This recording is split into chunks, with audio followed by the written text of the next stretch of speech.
It's about 45 days to the conduct of the 2023 general election, and issues regarding the polls are dominating discussion and debates nationwide. So let's begin with some stories shaping the polity.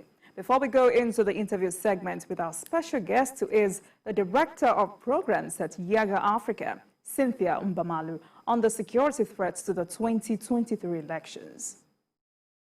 A High Court sitting in Yola, Adamawa State, has nullified the nomination of Senator Elijah Abor as the candidate of the All Progressives Congress APC for the North Senatorial District of the state. The presiding judge, Justice Danladi Mohammed, ruled that Senator Abor was not entitled to seek re-election, having been expelled by the APC in his ward. Justice Danladi held that the senator and the APC are bound by the resolution of the party executive officers in Mubi North local government area of 7th of October 2022, which expelled him, saying he is not entitled to enjoy any right or privilege accorded to party members. Likewise, the court further restrained APC, under which the senator is seeking re-election, from recognizing him as its candidate, insisting that he cannot validly be the candidate of the party in the forthcoming general election. It further restrained Senator Abor from parading himself as candidate of the party in the Northern Senatorial District for the election. The Minister of Information and Culture, Mohammed, has reaffirmed that the 2023 general election will hold as scheduled. The minister gave the assurance while responding to a statement credited to an official of the Independent National Electoral Commission, INEC, suggesting that the elections may be cancelled or postponed due to security threats. Let's hear from the minister. The position of the federal government remains that the 2023 elections will be held as planned. Nothing has happened to change that position. We are aware that INEC is working with the security agencies to ensure that the elections are successfully held across the country. The security agencies have also continued to assure Nigerians that they are working tirelessly to ensure that the elections are held in a peaceful atmosphere. Therefore, there is no cause for alarm. The presidential candidate of the All Progressives Congress APC, Asiwaju Bola Tinubu, has vowed to revive agriculture and prevent in-season strikes by members of the Academic Staff Union of Universities, ASU, if elected president. Tinubu spoke at the aid of the country. Also speaking, President Muhammad Buhari advised the electorate to go and pick their permanent voter cards, PVCs, and vote for the APC to sustain the achievements recorded by the party. Sai ya aiko da hikima ta katin zaɓe masu yin ƙarya su ce za su kawo ƙuri'a 1000 ba su iya kawo ko ɗaya sai tasu kawai PVC permanent voters card. Saboda haka alhamdulillah duk ɗan Najeriya yana da 'yanci ya zaɓi wanda yake so ya kuma lallashi wanda zai iya lallasa don Allah ya zaɓi waɗanda suke so.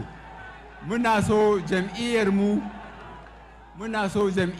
ta APC a ci gaba da ba ta amana. Daga lokacin da muka ɗauka zuwa yanzu, ku kun fi kowa sani iyakar ƙoƙarin da muka yi shugabancin jam'iyyar APC. Our party and the people standing behind me here, they voted to give me a mandate to carry the flag of APC. And I promise you, I will carry that flag without stain. I promise you hope, sincerity, transparency, revival of agriculture. We are going to revive this economy. You are going to laugh again. All right, let's take a short break. When we return, it will be time to speak with the Director of Programs at YIAGA Africa, Cynthia Mbamalu, on the security threats to the 2023 elections. Stay with us, we'll be right back.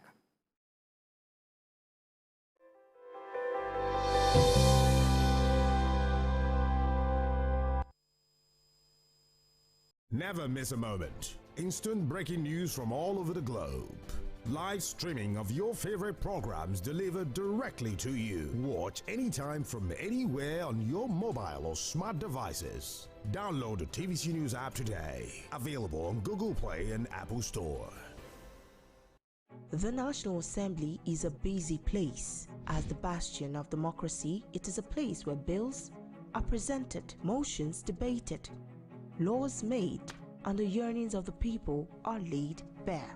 Come with us as we take you through the workings of the National Assembly. We take you through plenary, committee meetings, and probes, all to ensure smooth working of the democratic process.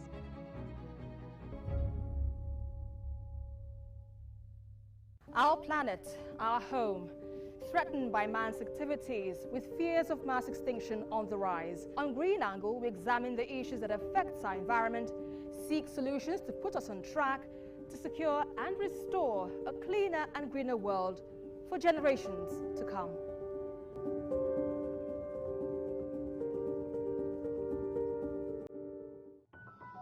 The TVC News at 7 and the TVC News at 10 are not like any other news broadcast. It's the big news hour, the hour for the big breaking.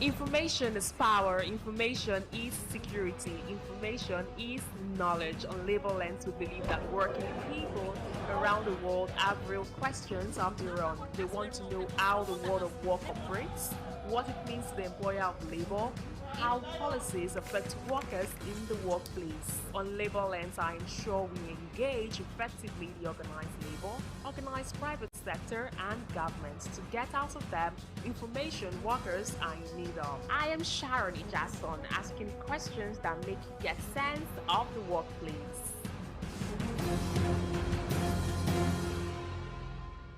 Business Week.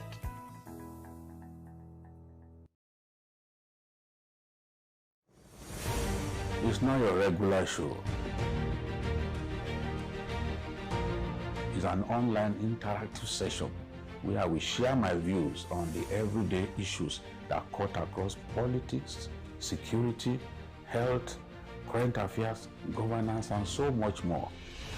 I am passionate about our country. I choose to support any conversation geared towards building a better Nigeria. I am Babajide Kolaji Otitoju.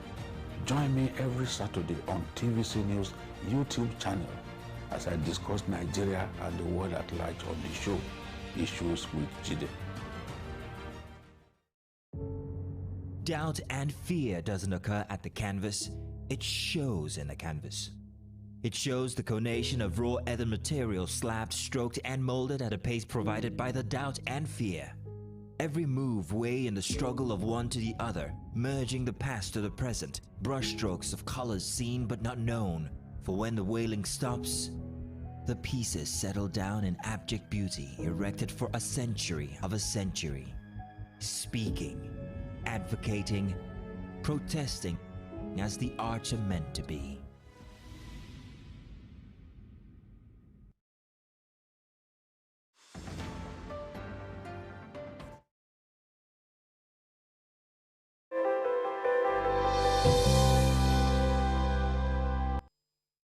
Welcome back. You're still watching Politics Tonight, digging beyond the headlines. And now to our interview with the guest of the day. I am now joined by the Director of Programs at YIAGA Africa, Cynthia Mbamalu. We're talking about the security threats to the 2023 elections. Thank you very much for joining us, Madam Cynthia. Thank you and good evening. All right. Now, let's get started this way. How will you rate INEC preparation for the 2023 elections? Well, I think so far INEC has been committing to implementing the activities in the schedule for elections that it released early last year. And so far, if you'd followed through most of the activities, I would say that INEC's preparations are currently underway. For instance, YIAGA Africa, we have observers deployed across the local government areas, and part of the reports we receive is tracking INEC's preparations at the local government levels. And I would say that preparations are underway, and there are likelihood of certain challenges, but we've seen preparations going on. The bimodal voter accreditation system, BVAS, where the testing of the BVAS commenced some days ago at the INEC offices before the mock accreditation, because INEC hasn't come out with that, but we're hoping that INEC would also be doing a test. But at least we know that the states have received the BVAS, and at the state office, they are being configured and being tested at the states, INEC state offices. So the BVAS is going to play an important role in this election, and that is something everyone needs to watch out for. PVC collection is ongoing, and then there are already ongoing conversations around training of the ad hoc officials who will be serving as a personnel on elections day. But I think the bigger question is beyond the usual preparations for the elections. These elections would be conducted in a multi-dimensional security challenge one, but also logistical issues, which is closely linked to security challenges. It means that INEC's planning for these elections will not be the same, we cannot use the same template that was deployed in previous elections, because the challenges this time around are a lot more intense and a lot more widespread than they were before. So there's a lot of work before INEC, and I want to believe that INEC is already engaging the respective stakeholders to ensure that its planning achieves the kinds of success it's hoping to achieve on elections day. All right, talking about challenges, elections is insecurity. INEC has recorded more than 50 attacks on its facilities across 15 states in the last 4 years. What do you think is responsible? I'm sorry, can you take that again? I didn't. INEC has recorded, one of the main issues concerning this election is insecurity. INEC has recorded more than 50 attacks on its facilities across 15 states in the last 4 years. Politically motivated attacks on INEC institutions. Some of them are politically motivated. Others are just incidents happening within an existing insecurity challenge in the country, because we already have our existing security threats, and now we also have reports around attacks on the offices. And perhaps we should begin to wonder why the Electoral Commission, why these incident attacks on INEC's facilities. And I think there are different reasons for that. One, for the political class, there's already an understanding of, they're beginning to appreciate that INEC has done a lot of work to improve on the process, and that specific progress would be in the institution that manages elections. If you look at the things destroyed, most of them are election-related materials. And what it's aimed at is to incapacitate the Electoral Commission in a particular region, or to create an atmosphere of fear that keeps voters away from the process or from participating in the process. So for me, it is largely politically motivated. The second reason for me is still a failure of security in the country. Why? Because the report says over 50 attacks. The attacks did not begin today. We've had incident attack at least as far back as 2021, 2021. INEC has been highlighting this or documenting this trend in attacks. Last year, we started seeing a lot more. It just shows that while these attacks were ongoing, the security agencies, they have that responsibility to gather sufficient intelligence that helps provide better security to the INEC facilities. But I believe that there's a lot of gap there, because while it's still difficult, the security is still struggling to secure these facilities, regardless of the fact that there's a consistent trend on the attack, especially where we've had more regions experience more, we have a particular region experience more of the attacks. We've had more of the attacks in the southern part of the country. But recently, Imo seems to be one of the states that has remained in the news when it comes to Imo. There was Ebonyi. So it seems we have a lot more around the southeast. And the question is, why is this becoming a difficult issue for the security agencies to address?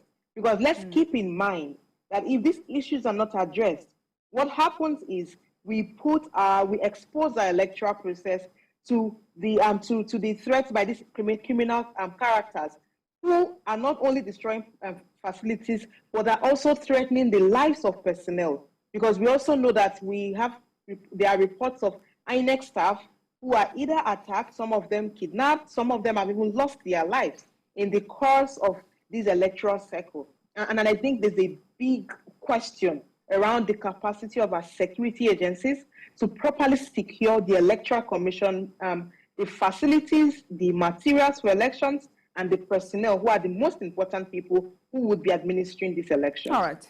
You know, some hours ago, INEC came out to say the election could face postponement due to insecurity. How serious is this threat? Well, I believe that for everyone who is following the situation in Nigeria, this is not coming as a surprise. We started tracking threats of violence across the country. YIAGA Africa is watching the vote. And it was not a shocking surprise. Because if you think around states in the Northwest who are currently experiencing attacks from bandits, if you just want to take a list of that, there are local governments in Zamfara where the bandits are constantly attacking. There are about 2 local governments in Sokoto experiencing major security and bandits attacks by bandits. If you go to Kaduna, we still have several reports from that. Jigar. So you can think around, if you just think around the state, just the states coming up in our daily news reports, you can see that we have local government areas where communities are displaced and where there are constant attacks. If you go to the Northeast, for states like Borno, there's a likelihood that voting will be happening in super camps in about 19 LGAs in that particular state. If you go to beyond Borno, if you think around some local government in Adamawa, and you know, almost every location, because the other day we were just doing a mapping of the country, there are several locations in different geopolitical zones experiences insecurity. So beyond the insurgents in the Northeast and the bandits in the Northwest, if you go to the North Central, we still have major security threats. Now, kidnapping is becoming a major issue, that you can't even travel on some parts of the road in some parts of the country without literally putting your life at risk. In the Southeast, there's a bigger challenge there. So I mentioned Imo. There are about 3 local governments that we worry it will be difficult to conduct elections. But in the same vein, the federal government has assured Nigerians that the election will hold as adequate security will be provided. Is there any confidence, or how confident are you about this? For me, my level of confidence, it's dependent on the ability of our security agencies to respond to these issues timely between now and the next elections. We're barely 40-something days to the elections. And what this means is while there's a huge support for the security agencies to tackle these issues, because Nigerians deserve to vote in a peaceful environment. And we all want these elections to hold. So I believe that what we need now first is the commitment of our stakeholders, because the federal government has said one thing, but it's beyond the federal government, the words of the federal government. We need to see action backing this.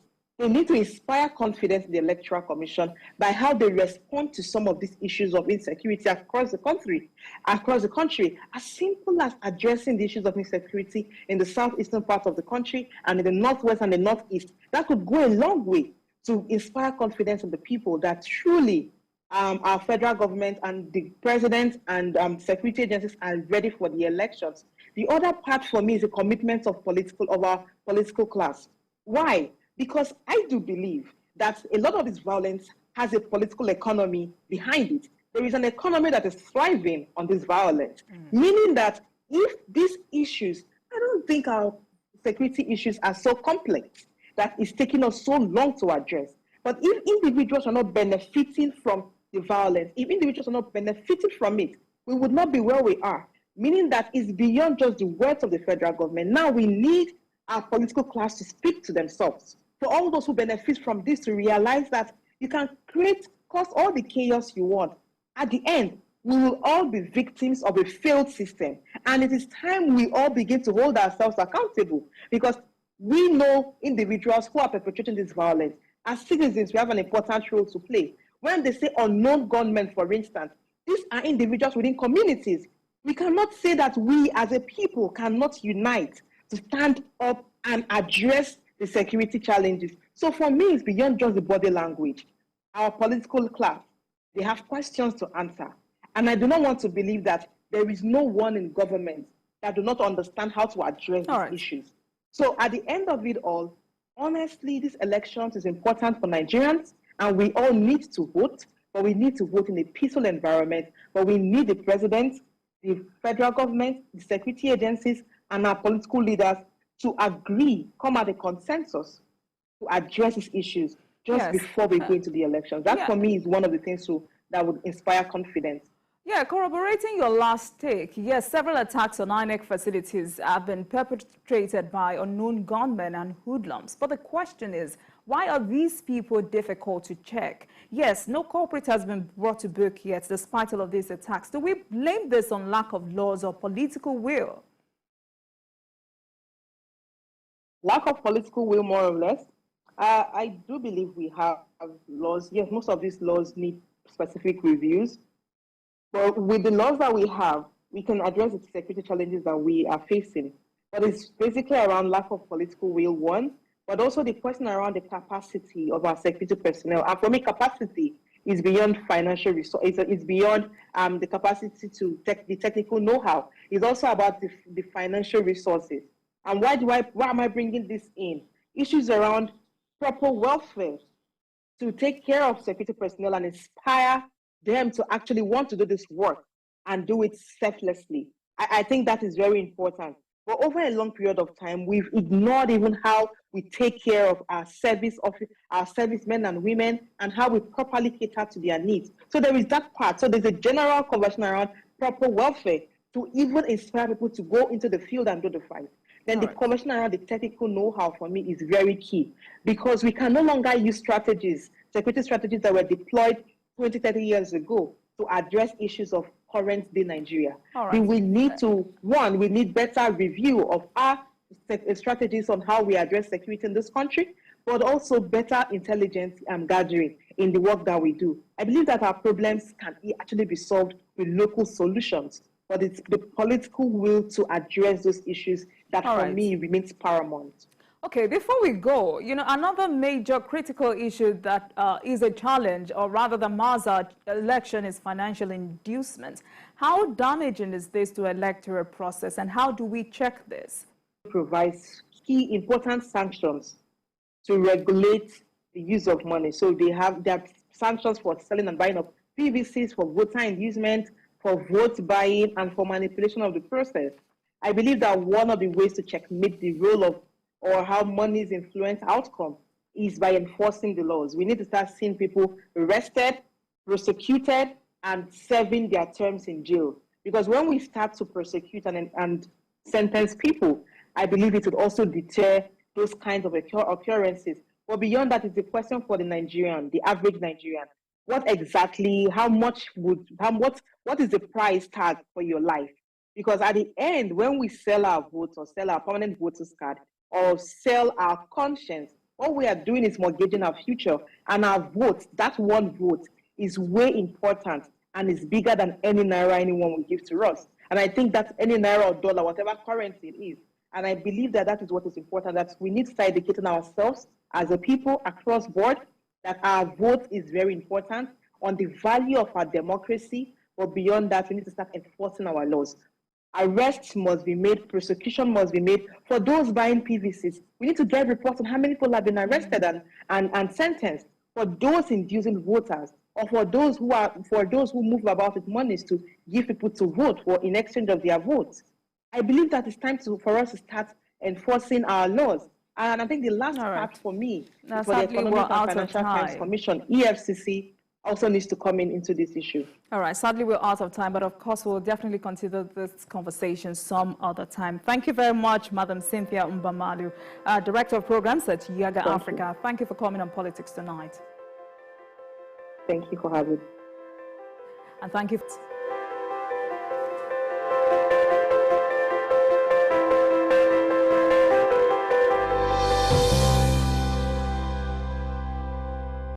The following is a paid presentation by ShopX TV. Introducing the new Pressure King Pro from ShopX TV. The amazing 14-in-1 digital pressure cooker that saves you time and money.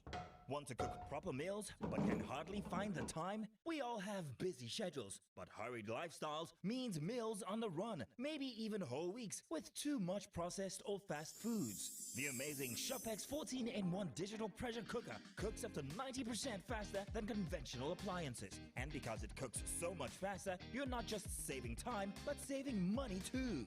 Cooking a whole chicken in the Pressure King Pro could use up to 6 times less electricity than the average oven, saving you time and cash. This delicious chicken pepper soup could take 1 hour in conventional cookware, but with the Pressure King Pro, you'll cook it in just 15 minutes. This mouth-watering jollof rice is cooked in just 10 minutes in the Pressure King Pro, so you really can make fresh traditional meals for your family with ease. This delicious mixed bean porridge was made with fresh ingredients in just 30 minutes. Now that is fast food.